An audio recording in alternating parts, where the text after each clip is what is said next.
आपल्याला वाटलं कामातून मतं मिळतील, कामं केले. 40 वर्ष फ्लायओव्हरचं काम होत नव्हतं, आपण 2 वर्षात उरकून टाकलं. नगरचा बायपास संपवला, नगर करमाळा संपवला. 40,000 कोटीचे काम मी संपवले मतं मागायच्या अगोदर. पण काय जमलं नाही मला बनायवर फिरता आलं नाही, रस्त्यावर झोपता आलं नाही.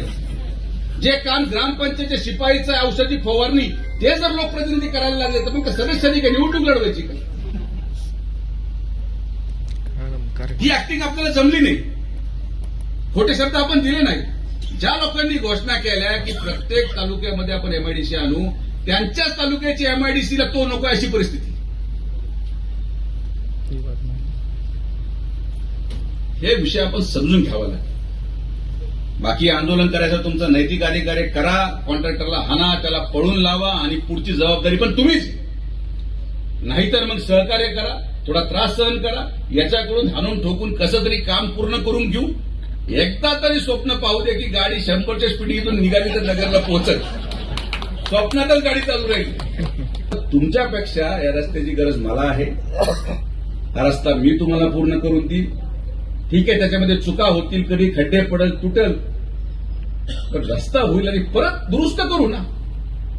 दुरुस्त करायचं तरतूद त्याच्यामध्ये आहे. 10 वर्ष त्याला दुरुस्त करायचं आहे. खड्डा पडला का 10 लोक व्हिडिओ काढायला पोहोचतात, पहा खड्डा पडला. मग ट्रॅफिक पण सांभाळा ना बाबा. नुसतं व्हिडिओ कशाला काढतो? 3-3 तास लोकांना जाम मध्ये उभं राहावं लागत होतं, तेव्हा पुढे होते सगळे यार. तर माझी सगळ्या लोकांना हात जोडून विनंती आहे की हा त्रास आपल्याला सहन करावा लागेल. आपण हा रस्ता मिळून पूर्ण करू. तुमच्या वेदना, तुमच्या भावना याचा पूर्णपणे सन्मान करतो. मला कोणाचाही अपमान करायचा नाही. तुमची भूमिका रास्त आहे, पण वास्तविकता देखील या युद्धामुळे असलेली तेलाची परिस्थिती, युद्धामुळे असलेल्या डांबर उपलब्धतेची परिस्थिती, आजही मार्केटमध्ये डांबर उपलब्ध नाही.